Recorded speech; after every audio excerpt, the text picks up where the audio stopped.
réalités de la prière en esprit. La prière en esprit, c'est la prière qui résulte de notre affection aux choses de l'esprit. Il dit, sinon vous êtes ressuscités en Christ, affectionnez-vous aux choses d'en haut. Les choses d'en haut sont les choses spirituelles.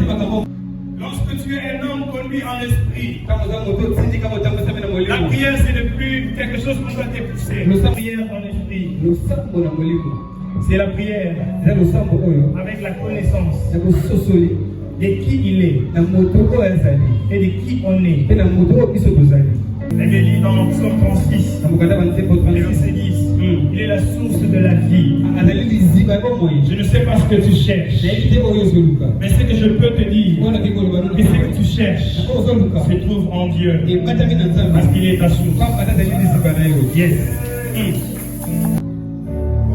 À la source de Dieu, il n'y a pas d'argent qu'on demande, mais on demande une monnaie. La monnaie qu'on demande à la source de Dieu s'appelle la foi. Son verset la Seigneur, l'Éternel notre berger. Nous ne manquerons de rien. J'avais dit deux choses par rapport à la prière en esprit. Prier en esprit ne fait pas seulement dire prier en langue.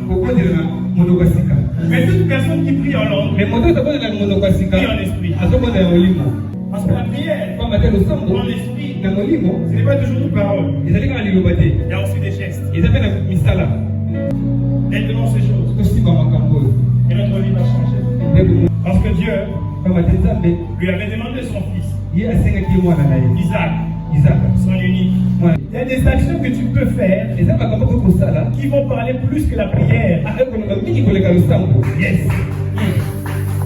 Le Bible dit que le sang de Jésus parle mieux que le sang d'Abel. Est-ce que le sang a une bouche? Mais pourquoi le sang de Jésus parle mieux que le sang d'Abel?